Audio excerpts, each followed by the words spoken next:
Several months after our divorce, my ex-wife sent me a text that said, "We need to talk, urgently." I replied, "Another time, I'm on a date with your sister." The next day, I found out something that made everything click into place. But let me back up because the real story started way before that text message. It started the night Madison walked out while I was still trying to figure out how to save everything we'd built together.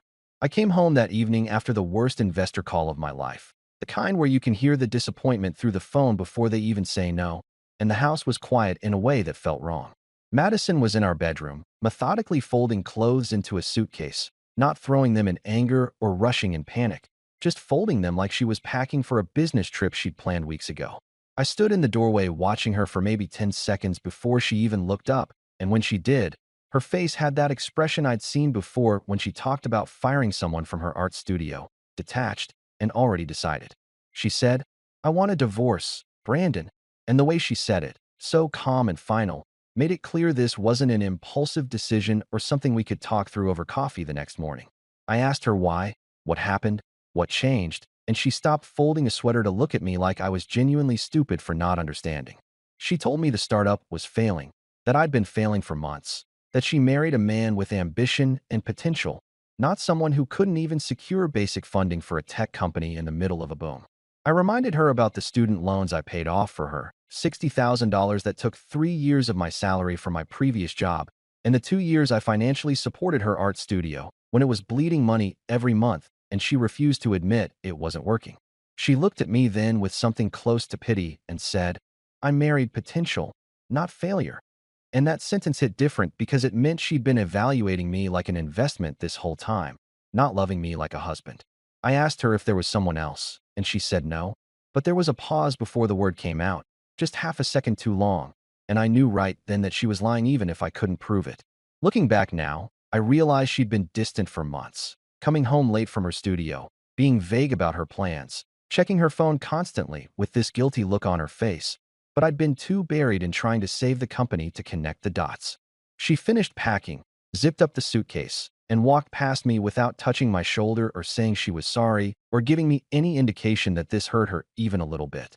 I heard her car start in the driveway, heard the sound fade down the street, and then I was alone in a house that suddenly felt 3 times bigger and completely empty. I spent that night on the couch with a bottle of bourbon I'd been saving for when we finally got our series of funding, drinking it alone and replaying every moment of our relationship, trying to find the exact point where she stopped seeing me as a partner and started seeing me as a liability. The thing about betrayal is it doesn't just hurt in the moment. It rewrites your entire history, makes you question every smile and every kiss and every time she said she believed in me. I kept thinking about how she used to brag about my company at parties, how she'd introduce me as a founder and entrepreneur, and I realized she wasn't proud of me. She was proud of what I represented to her friends. The next morning, I dragged myself to the office because even though my marriage was over, I still had a company to save, and I walked in to find Derek, my co-founder and supposedly my best friend since college, sitting at the conference table with his laptop closed and his hands folded like he was about to deliver bad news at a funeral. He told me he was leaving the company, that he'd already accepted a position at a competitor, that it wasn't personal, but he needed stability and he couldn't keep working on something that might not exist in 6 months. I asked him how long he'd been planning this, and he admitted he'd been interviewing for over a month, which meant he was looking for exits while I was begging investors to give us more time and burning through my savings to make payroll. He called it a business decision, said he hoped I'd understand, and I wanted to punch him, but instead I just nodded and told him to take his stuff and go. Within 2 hours, he was gone, and I was sitting in an office that used to have 4 desks and now had 1, staring at code I didn't fully understand because Derek was the technical guy and I was the business guy, and without him, I wasn't even sure what I was anymore. I called my lawyer, a guy named Clark who I'd used for the business incorporation, and told him I needed help with the divorce, and he recommended someone named Harper Knox who supposedly specialized in high-stakes separations and worked on contingency for cases she believed in. Harper turned out to be exactly what I needed, cold and strategic and completely uninterested in my feelings, which was perfect because I didn't have the energy to be coddled.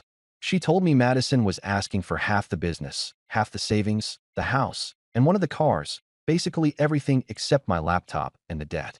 I told Harper I'd give up everything except the company, that I needed to keep the business even if it was failing because it was the only thing I had left that proved I wasn't completely worthless. Harper made it happen somehow, negotiated a deal where Madison got the house and the car and most of the savings, and I got to keep the company and about $15,000 in credit card debt. The divorce was finalized 6 weeks later, which apparently is fast by California standards when both parties agree to terms, and I signed the papers in Harper's office while Madison signed them remotely because she couldn't even be bothered to show up in person. After that, I was homeless in the technical sense because I'd given up the house and couldn't afford rent anywhere decent. So I lived out of my car for about a week before I started rotating through friends' couches, never staying more than 3 nights in one place because I didn't want to become a burden. The company was barely surviving. I had maybe 2 clients left who were paying just enough to cover server costs, and I was working 16-hour days trying to build something sustainable out of the wreckage. The technical work was the hardest part because I had to teach myself everything Dererick used to handle, spending nights watching coding tutorials and reading documentation until my eyes burned, outsourcing the really complex stuff to freelancers on platforms like Upwork when I absolutely had to, which ate into what little profit I was making. I stopped going to networking events because I couldn't stand the questions about how the business was going or where Madison was, and I definitely couldn't stand the pity in people's eyes when they figured out both answers. One night, I was sleeping in my car outside a coffee shop with free Wi-Fi, trying to finish a proposal that was due the next morning, when I got a text from Nicole, Madison's younger sister who I'd always liked but barely knew. She wrote, "Hey, I heard what happened, and I have a couch if you need one. No strings attached." And I almost didn't respond because I figured Madison had sent her to check on me or report back. But I was exhausted and desperate, and the offer sounded genuine.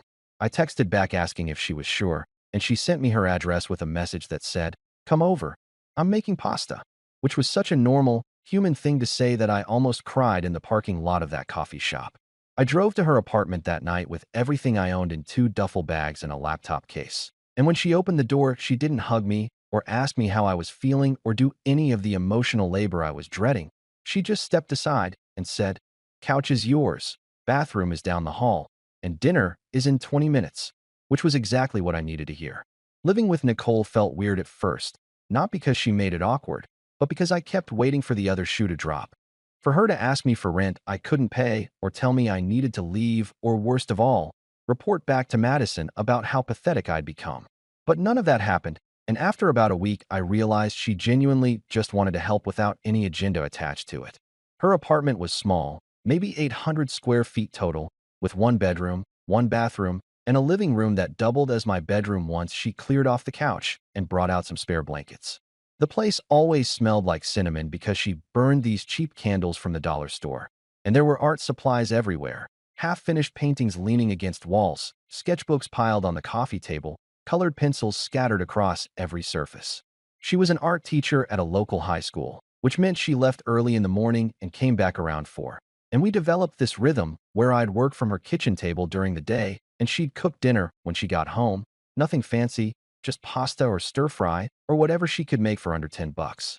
We didn't talk much those first few weeks, not because things were tense, but because we were both naturally quiet people, and I appreciated that she never pushed me to open up or process my feelings or do any of that therapy speak stuff that everyone else seemed obsessed with. One night, she came home with groceries and I offered to pay for half, and she looked at me like I'd said something ridiculous and told me, "This isn't charity, this is life," which I didn't fully understand until later when I realized she meant this was just how people were supposed to treat each other, without keeping score or expecting something in return. The company started turning around slowly, painfully slowly, in a way that felt like watching a plant grow where you can't see any progress day to day, but then you look back a month later and realize something changed. I landed a new client through a cold email I sent at 2 in the morning when I couldn't sleep, some mid-sized company that needed help streamlining their data management, and I handled the strategy and client relations while outsourcing the heavy coding to a freelancer I'd found who was actually affordable. They paid up front, which meant I could actually buy groceries and contribute to the household and pay my freelancer on time. Then I landed another client through a referral from the first one, and then another, and suddenly I wasn't just surviving anymore. I was building something real. Nicole would come home and find me still at the kitchen table, laptop open, coffee cup empty, and she'd just sit down across from me and sketch while I worked, not saying anything, just being present in a way that made the apartment feel less empty. We started watching movies together on weekends, stupid action films and old comedies, and I realized I was laughing again for the first time in months.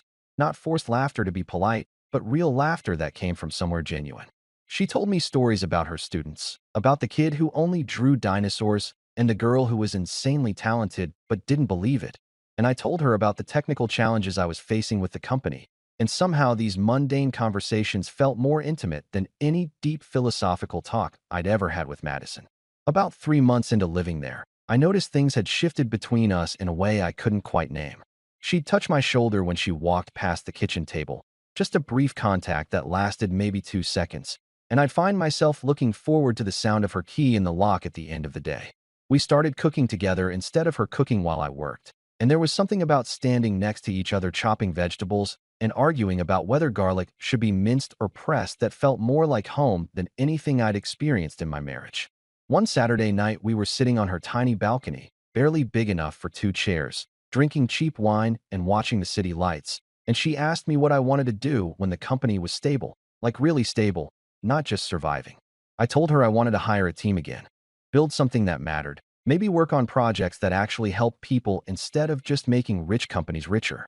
She nodded and said she wanted to open a community art center someday, somewhere kids could come after school and just create without worrying about grades or college applications or any of that pressure. We sat there talking about these impossible dreams like they were actually possible, and at some point, I realized I'd stopped thinking about Madison entirely, that whole days would go by where she didn't cross my mind even once. The kiss happened on a Thursday night, which I only remember because Nicole had just gotten paid and splurged on actual good wine instead of the $7 bottles we usually bought. We were on the couch watching some documentary about street artists, and she made a comment about how people always underestimate art teachers, assume they're failed artists who settled for a paycheck, and I told her that was bullshit. That teaching was its own form of creation. She looked at me then with this expression I couldn't read, something between surprise and gratitude, and before I could overthink it, I leaned in and kissed her.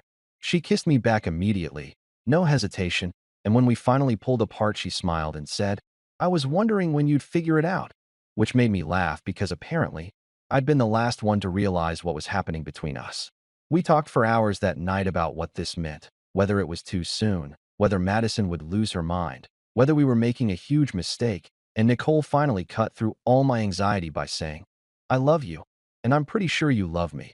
So can we just start there and figure out the rest later?" I told her I did love her, that I'd probably loved her for weeks without admitting it to myself, and she kissed me again and said she'd been waiting to hear that. We kept our relationship quiet at first, not because we were ashamed, but because I wasn't ready for the inevitable confrontation with Madison, and Nicole wasn't ready to deal with the questions and judgment that would come from telling her family. But we were happy in a way that felt solid and real, not performative or dependent on external validation. Just two people who genuinely enjoyed being around each other. The company hit a major milestone about a month later when I signed a contract with a client that would bring in 6 figures over the next year, enough money that I could finally move out and get my own place. But when I mentioned it to Nicole, she looked almost hurt. I realized I didn't want to move out, that this small apartment with its cinnamon candles and art supplies and shared meals had become more of a home than the house I'd given up in the divorce. We decided I'd stay and we'd split rent officially, make it a real partnership instead of me crashing on her couch indefinitely. Things were finally stable, finally good, finally moving in a direction that felt right. And then one morning I woke up to a text from Madison that just said, "We need to talk, urgently." I stared at it for a solid minute, feeling my stomach drop, and then I looked over at Nicole sleeping next to me and remembered that Madison didn't get to dictate my life anymore. I texted back, "Another time, I'm on a date with your sister," and turned off my phone.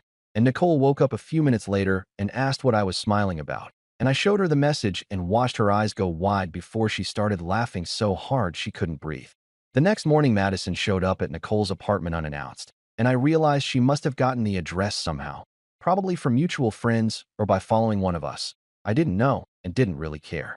I was making coffee in the kitchen when I heard the knock, 3 sharp raps that somehow sounded angry, and Nicole opened the door before I could stop her.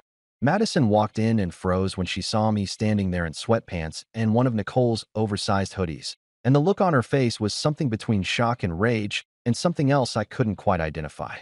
She didn't yell or cry or make a scene. She just stood there staring at both of us like we were strangers, and finally, She said she needed to talk to me alone. Nicole squeezed my hand and went into the bedroom, closing the door behind her, and I sat down on the couch and waited for whatever bomb Madison was about to drop. She sat across from me in the same chair where I'd kissed Nicole for the first time, and she looked smaller somehow, like the confidence and polish she'd always carried had been stripped away. She told me she'd made a mistake, that leaving me was the worst decision of her life, that she'd been seeing Derek for 4 months before the divorce, and he'd convinced her I was dead weight holding her back. I felt my chest tighten hearing his name, not because I was surprised, but because having it confirmed made the betrayal real in a way it hadn't been before. She said Derek had promised her they'd start a life together once I was out of the picture, that he was making 6 figures at his new job and could give her the stability she wanted, but it all fell apart 3 months after our divorce was finalized. Apparently, he'd been stealing clients from my company the whole time he was working there, taking our proprietary code and pitching it to competitors, building his entire new position on intellectual property he'd helped create but didn't own. Madison found out because he got sloppy, left emails open on his laptop, and when she confronted him about it, he admitted everything and told her it was just business, nothing personal. She said she felt sick realizing she destroyed our marriage for someone who turned out to be worse than anything she'd accused me of being, and now Derek had dumped her because she was asking too many questions about his ethics, and he didn't need the liability. I sat there listening to all of this and felt absolutely nothing. No anger or satisfaction or vindication, just a kind of hollow exhaustion that came from caring about someone who'd never really cared about you. She asked if there was any chance we could try again, start over, rebuild what we'd lost, and I almost laughed because the audacity of that question after everything she'd just admitted was genuinely stunning. I told her no, not because I was trying to punish her, but because I'd moved on in a way that was final and complete, and she looked at me like I'd slapped her. She asked if it was because of Nicole, and I said yes, partly, but also because I'd realized during the divorce that our marriage had been broken long before she left, that we'd been performing happiness instead of actually living it. Madison started crying then, real tears, not manipulative ones, and she said she still loved me and didn't know how to live with what she'd done. I felt bad for her in that moment, genuinely bad, because I understood what it was like to lose everything and have to rebuild from nothing, but I also knew that her pain wasn't my responsibility anymore. I told her she needed to leave, that Nicole and I were happy, and I wasn't going to let her guilt trip me into giving up something real for something that had always been conditional. She stood up slowly, wiped her eyes, and walked to the door, and before she left she turned around and said she hoped I knew what I was doing with her sister. I told her I did, that Nicole had loved me through the worst period of my life when Madison had run away from it, and that made all the difference. She left without saying anything else, and I heard her car start outside and knew that was probably the last time I'd ever see her. The situation with Derek got complicated fast because once I knew what he'd done, I couldn't just let it go. I called Harper Knox and told her everything Madison had told me, and she lit up in that cold, calculating way lawyers do when they sense blood in the water. She asked if I had any proof, and I said no, but I knew where to look, and over the next 2 weeks I pulled every file, every email, every piece of documentation from our company's server history. Harper brought in a forensic tech specialist who confirmed that Derek had copied our entire codebase 3 days before he quit, and we had timestamps showing he'd accessed the files at 2 in the morning when he thought no one would notice. We filed a lawsuit for theft of intellectual property and breach of contract, and Derek's new company settled within a month because they didn't want the publicity of a trial, especially once Harper made it clear we had ironclad evidence, and she was prepared to make this as public and embarrassing as possible. The settlement was substantial, enough to pay off all my debt and actually hire a small team, and part of the agreement included Derek being terminated and barred from working in the tech industry for 5 years. Harper told me later that his reputation was destroyed, that word had spread through the industry about what he'd done, and he'd probably never work at that level again. I should have felt victorious, but mostly I just felt tired, like I'd spent so much energy on people who didn't deserve it. The company stabilized after that. Not overnight, but gradually, in the way real success usually happens when you're not paying attention to it. I hired 2 developers and a project manager, moved into an actual office space instead of working from Nicole's kitchen table, and started taking on projects that actually interested me instead of just whatever paid the bills. Nicole and I moved into a bigger apartment together about 6 months after Madison's visit, a 2-bedroom with a balcony that actually fit furniture and a second room Nicole converted into a studio. We got engaged on the anniversary of the day I moved into her first apartment, and I proposed with a ring I'd saved up for over 3 months. Nothing fancy, but something that felt right. Nicole finally told her parents about us a few weeks before the engagement, and while it was awkward at first, they came around once they saw how serious we were and how happy Nicole was. The wedding was small, just close friends and Nicole's parents and her students who'd shown up to celebrate, and we didn't invite Madison because some bridges are better left burned. I thought about her sometimes, wondered if she'd found whatever she was looking for, but those thoughts came less and less frequently until they barely came at all. Nicole asked me once if I regretted anything, and I told her the only thing I regretted was not meeting her first, not having those years with her instead of Madison. But she said everything happened the way it needed to because otherwise we wouldn't have appreciated what we found. She was probably right about that. And standing there at our small wedding reception, watching her laugh with her students who'd shown up to celebrate, I realized I'd gotten something Madison had never understood. That real love wasn't about potential or status or what someone could do for you. It was about showing up when things were hard and staying when it would be easier to leave. What do you think about this story? Let me know in the comments. Drop a like, and don't forget to subscribe for more real-life stories. I think we all take for granted how hard everybody works. No matter what your job is, it's still a job. And just a little smile or a little, hope you're having a nice day, like something so simple, it does nothing for you. Like, why does that hurt you? Just do it. And it